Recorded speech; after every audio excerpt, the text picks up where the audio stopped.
कि यहाँ पर बैठे रहते हैं ना, कुछ तो लोग ये सोचते हैं कि ठीक है तंबू तने हुए, लेकिन ये तंबू कब बवाल बन जाए ये नहीं कह सकते।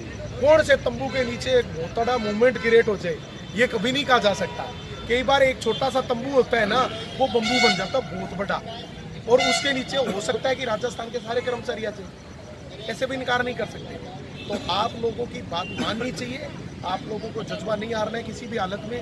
जहाँ भी जिस रूप में हमारी जरूरत पड़ेगी हम लोग आपके साथ। पटवार संघ जिंदाबाद जिंदाबाद जिंदाबाद, जिंदाबाद जिंदाबाद जिंदाबाद बंद करो बंद। भूखे प्यासे रहेंगे, भूखे प्यासे रहेंगे। होली यही मना। कोरोना के दौरान बहुत जबरदस्त काम किया, मैं आपको बताऊं। ग्राम विकास अधिकारी पटवारी और ये पंचायत सहायक और एएनएम ने जितना जबरदस्त काम किया है डॉक्टरों ने भी नहीं किया होगा। डॉक्टर तो फिर भी एक फॉर्मेलिटी में जी रहे थे। हम लोग उनके बीच घरों में गए, हम लोग घरों में जा रहे थे राशन बांटने, हम बिना पीपी किट के, बगैर सुरक्षा साधनों के, 10 रुपए का मास्क भी गवर्नमेंट ने नहीं दिया था अपने पल्ले से लेकर के। और आप अपने लोगों ने काम किया है, सरकार इस बात को मानती है, लेकिन क्यों नहीं सुन रही पता नहीं।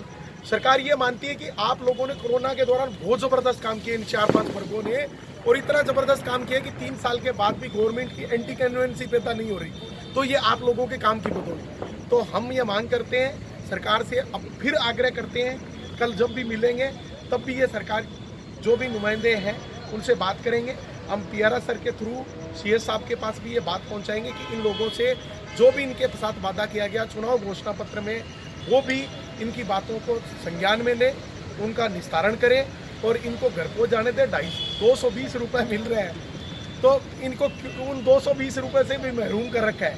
इतने दिन से आप यहाँ बैठे हो, मच रहे हैं, और है पड़े हो, तो बड़ी विचित्र विडम्बना है। क्योंकि साथियों मुझे तो पता है, मैं क्या है कि एक ज्ञापन देने गया था, तो ज्ञापन देने के लिए मुझे 3 घंटे बैठना पड़ा। इस बात से मैं रुष्ट होकर 11 आदमियों को लेके पैदल चला था अजमेर से, और मैंने कहा था ये ज्ञापन मैं वहीं दे के आऊँगा विधानसभा में जाके, और मैं वहाँ से पैदल चला, तब 11 आदमी थे। 11 तारीख की शाम को 5:30 बजे की बात है ये। और जब मैं 15 तारीख को घुसे थे ना, तो मेरे पास 7700 की स्ट्रेंथ में से 7000 लोग थे कम से कम 22 गोदाम थे। और हम लोगों ने 14 तारीख को भी 5000 लोगों की भीड़ चल रही थी, लेकिन ये नीचे का जो तंत्र है वो सीएम तक बात ही नहीं पहुंचने दे रहे थे कि यहाँ छोटे छोटे बच्चों को गोद में लेके चल रही है। और यहाँ हमने तो आपको ये तो छतरी ताड़ने तो दे रहे, धूप में छतरी नहीं ताड़ने दी थी।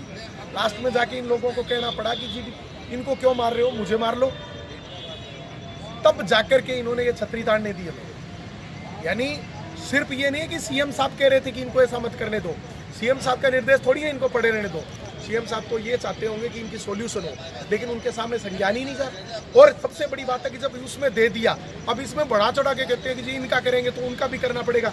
भैया जिनसे काम ले रहे हो उनको मजदूरी तो देनी पड़ेगी। काम मत लो, आप क्यों काम ले रहे हो? आप 220 रुपये में काम क्या करवाना चाहते हो? फौरी काम करवाना चाहते हो, जहाँ जी चाहे वहाँ उसको झोंक देना चाहते हो, तो उसके अनुसार उनको उनकी मजदूरी देनी पड़ेगी। ये मजदूरी है, नौकरी कर रहे, नौकरी तो कर रहे हैं सर, कि हम किसी भी अन्याय के खिलाफ आवाज़ उठा सकते हैं, क्योंकि आवाज़ उठेगी ना तो वो कभी न कभी शोषण बंद होगा। जैसे भगत सिंह पैदा हुए, क्या भगत सिंह को जिस दिन फांसी हुई क्या उसी दिन अपने को आज़ादी मिल गई? नहीं।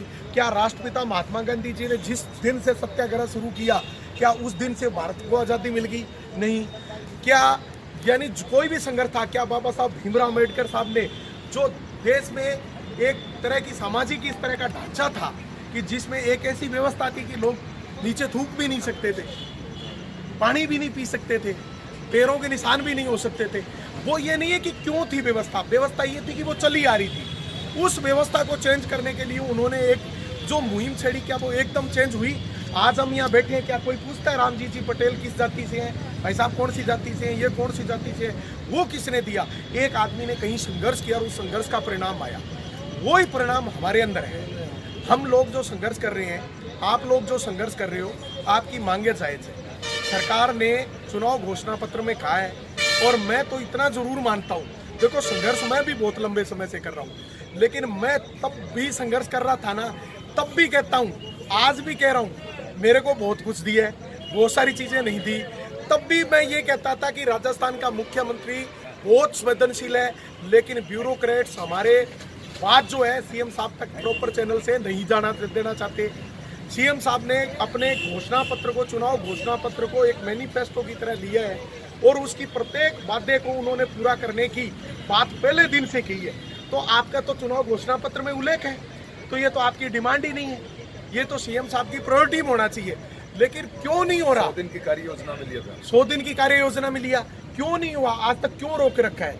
और सबसे बड़ी विचित्र विडंबना है, मैं ये भी हम अपनी तरफ से प्रयास करेंगे, कल भी हम मिल रहे हैं और आज भी मिले थे, कल हम दोबारा जब भी मिलेंगे, कल हमारे नए राजस्व मंत्री जी बने, उनका भी कल कार्य ग्रहण का है, तो हम जाएंगे तब भी। और जहाँ भी प्रॉपर चैनल पे, जिस चैनल हमें व्यतीत हुआ, हमें खेद है और इस बात का भी खेद है कि हमारे इन भाइयों को इतना लंबा संघर्ष करना पड़ रहा है, जिनके पास ये बैठे यहाँ इसलिए, आप लोग इसलिए बैठे हो कि आपको खाने के लिए रोटी नहीं मिल रही।